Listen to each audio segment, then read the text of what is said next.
What's up, Ravens Nation? This is your boy Jerome from MobbCityTV. I'm doing a draft analysis about the Ravens today with my buddy Kiefer. Hey y'all, what's good? And definitely, we're talking about the 2017 NFL Draft, Baltimore Ravens style. Alright, Jerome. Overall, how did you feel about the way that y'all went with the draft? To be honest with you, I thought it was a pretty solid draft. I'm not saying it's outstanding because we still have a position of need in my eyes at receiver. But we did get a solid number one pick, Marlon Humphrey. And wow, I'm just saying, I don't know if I would have went that route. Because, you had Foster still. I know we wanted a receiver, and they were all gone. We still had Joe Mixon. I know about the Ray Rice thing, but hey, that was in the past. But would you have taken him with a mid-first round pick? But yeah, what he did in Oklahoma, he's considered the number one guy. I would have definitely thought about that. Okay. Or Delvin Cook at least. But Delvin Cook's small. Do you think y'all would have taken John Ross at 16 if he would have been there instead of Marlon Humphrey? No. Okay. But Marlon Humphrey is a solid pick because as Raven fans, we know what Jimmy Smith brings when it hits week 10. And there's something about that. That Jimmy Smith thing, I'll tell you what.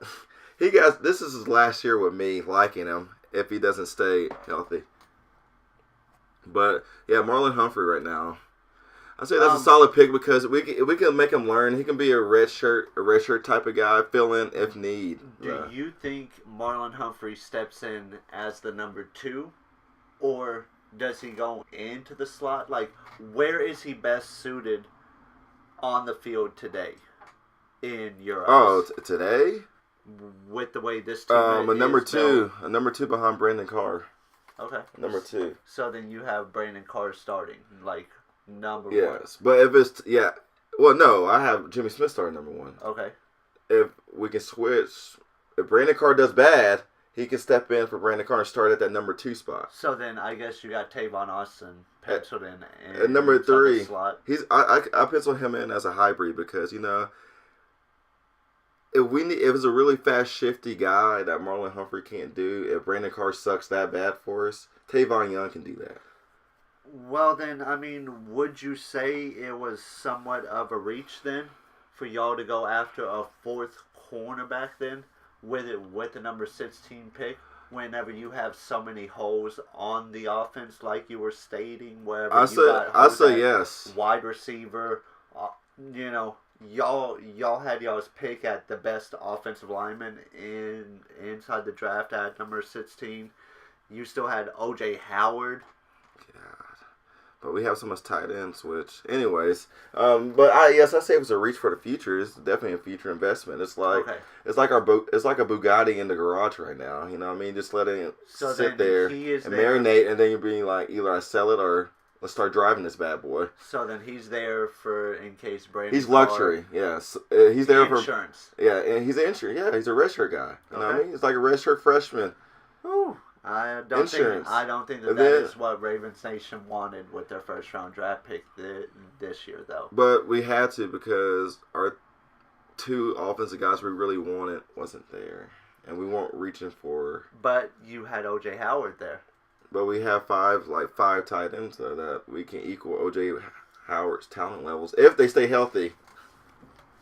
But anyways, I give this Marlon Humphrey pick. I give it a solid B+. A B+. Yeah, I give it a B+ because he does run a 4.4 vertical. He can hit, press. He's basically a younger Jimmy Smith that's gonna get in there.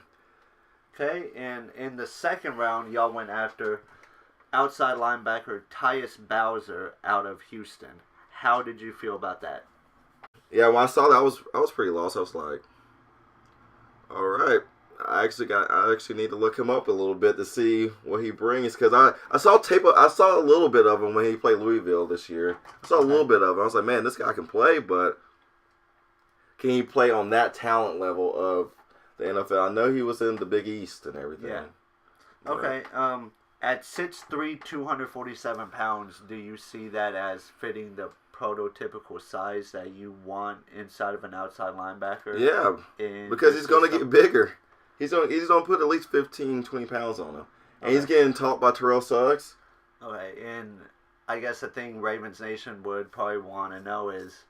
He's an athlete. Is he going to be the guy who takes over for Doomerville, or is he going to be a guy who sits on the bench and will eventually take over for maybe Terrell Suggs? I say Terrell Suggs because now we're either putting Judon or Tim Williams, which we're going to talk about later. Tim Williams in that Doomerville type position. Okay, and because we think Tyus can play the run too because he's athletic and he's long. Okay, so then do you see him as a 3-down linebacker in the future, or do you see him as more of a specialist linebacker who comes? Well, shit, for a second-round pick, he better be 3 downs. Hell yeah, we ain't no specialty here at the second round. Oh yeah, if we don't do that, we should have. That's what we got Tim Williams for. But if we don't do that, we might as well. What? No. He's got to be an every down player. I think he will because he's athletic, he's mean, he's relentless, and he has a motor. Okay. He just needs to learn how to better technique his position on the edge of taking on blocks and tight ends. That's it. Is he more of a power rusher or a guy who is going to use his speed to get to you? I say he's a hybrid. He can do all. He can do it all. He can even play coverage. If you look at the tape, he got an interception on the sideline. He covered tight ends. He covered fullbacks in space. He is a mean, athletic dude, and hopefully he can transcend to the NFL level. And I believe in him. So I give that pick a B. Okay. A B? Because we still got... It sounded like you were a little bit more excited about this guy than you were about Marlon Humphrey, though. Because you got to look at it this way. He's a B because he hasn't played that much football, though. He's just a freak of nature that Terrell Suggs can make his B potential into A potential. Okay. So in the second round... So I give it B. Okay. All right. And in the third round, it looks like y'all got Chris Wormley from Michigan, which is... Better than Taco Charleston. I say he's better. Charlton, whatever. Okay. I was going to say a Harbaugh connection. Oh, of course. You know. So, I mean, does he got a little inside information? Easily. You know, okay, how did you feel about this pick here at you know, they have defensive end, but I think he'll play more of a defensive tackle position with y'all at 6'5", 298. No, DN. He's playing that inside DN technique, like what Jernigan played. Okay. What Timmy. Yeah, what Timmy played. Okay. But yeah, I think that's a solid pick. He's strong. He has over 15 sacks in his career at Michigan, and he's got effort, and he's big. So we'll see what that position's filled up right now. We got a lot of people at that position right now. Who on this roster would he have to beat out to get playing time? I would say Carl Davis. And do you think he'll push Carl Davis in training camp? Yeah, because Carl Davis doesn't even push himself. He's a big ass dude, and he should be literally epic. Oh yeah. But he hasn't reached that potential yet. We're about to see. It's a big year for him too. It's a very big year for him too. Okay. So we got Wormley there. So do you see Wormley fitting in as a day one guy who is going to come in day one and contribute, or do you see him maybe fitting in more down the line as a project pick? Depends on how training camp goes, because he has a battle with Carl Davis, and if he wins that, we're not afraid to plug in guys and get rid of guys. No. Yeah. If he like Michael Pierce, undrafted last year, we plugged him in, and they were saying he was doing better than Brandon Williams. You know, you just never know with these things. And then you see Brandon Williams become the most expensive defensive tackle in the league. Yeah, but I'm just saying you never know with what comes your way with the draft and who you draft, undrafted guys. Maybe Wormley and Carl Davis get beat out by an undrafted free agent somewhere down the line. Maybe. So you never know, but I give that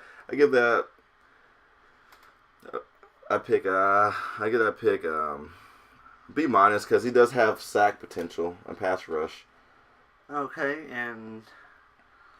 so another solid grade, and next we're gonna go on to a guy that has a lot of controversy that comes along with him, obviously. And just 4 picks later, y'all were able to pick up Tim Williams out of Alabama. Oh man, he's amazing. But as we say, definitely off the field issues. Yeah. So I'm already giving that a B minus, almost a C plus, because we don't know his availability during the off season. Yeah, and I know you have a big saying about availability, right? The best ability is availability. So. But you never know, so I'm gonna give that like a C plus, B minus. But if we knew he wasn't off the field, that would be easily. He would have been a top 10 pick then. Yeah, that would be easily A.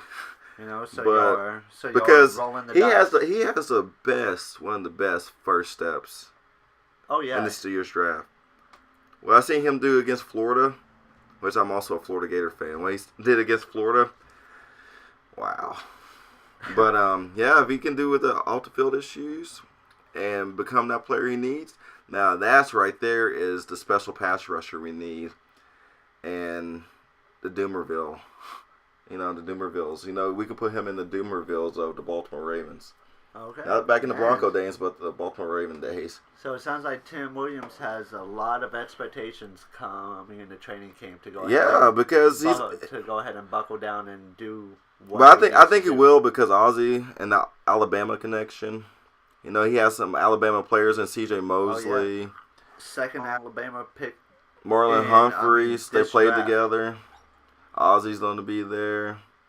He has a bunch of Alabama, especially C.J. Mosley's going to be that Alabama leader. C.J. Mosley's going to snap him out of it.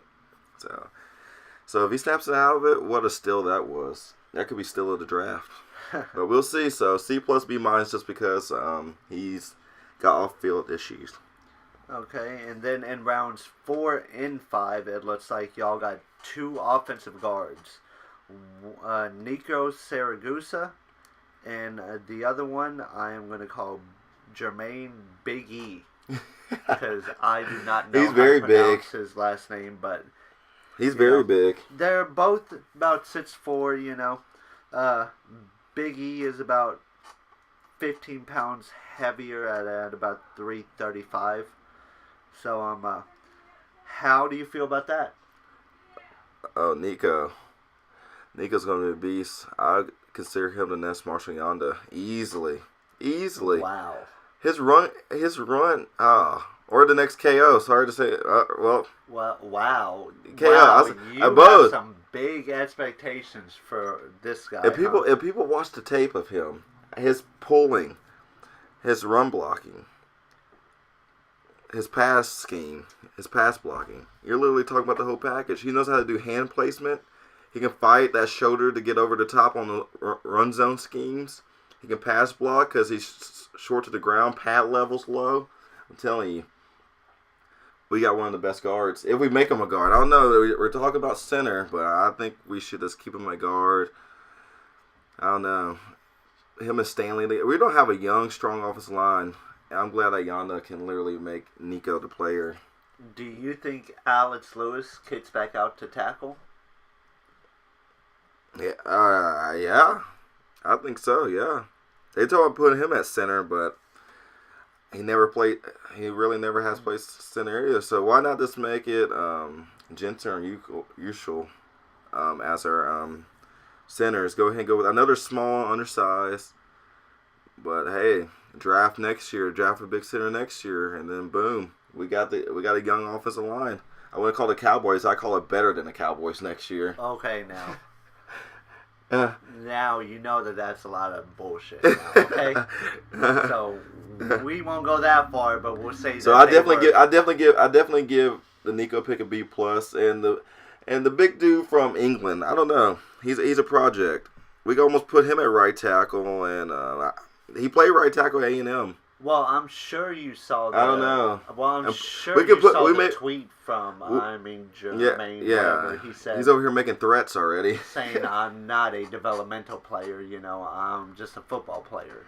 All right, we gotta see what we gotta see what he does in camp. Maybe we can put. Maybe we do put Alex Lewis at center and put Big E at right tackle. But Wow. he played right tackle at A&M. And A&M is a pretty good offensive line school, as we can see over the past years. So That's kind of debatable. So we'll see. I think Nico picked B plus, and I give this B minus because we got to see what he brings to the table. And I mean, in round 6, y'all took a safety in Chuck Clark, but I think that's more for depth and special teams. Yeah, so, yeah. We're just getting that for special teams, and maybe become a ball player. But at the end of the day, he's just going to be a special teams player, and that's how he's going to make the roster for hustling all out on special teams. Okay, but so overall, I give our draft a B plus. Okay, and how many guys do you see overall becoming day 1 starters? Nico. Okay. Number 1. I think he's Nico. Yeah, number 1. After that, man, I don't know. It's gonna be a battle at that left end spot or that left outside linebacker spot. Taking over for Doom. Yeah. So yeah, I don't know. Only person I see is my boy from San Diego State, because we need offensive linemen and we need strong ones like now. Other than that, yeah, I just don't. I say, I don't know. It's going to be a fight in training camp. It's going to be a fight to see. I can't wait. Well, I mean, today, rookie minicamps actually started up in Baltimore, right? Yeah, but rookie minicamps doesn't mean it's just getting familiar with stuff. I'm talking about the actual training camp. And I can't wait for that to happen. I can't wait. So, yeah, that's the draft analysis for the Baltimore Ravens. If you have anything to say, comment. Don't forget to like and subscribe to the channel, MobbCityTV. Thanks. Later, y'all.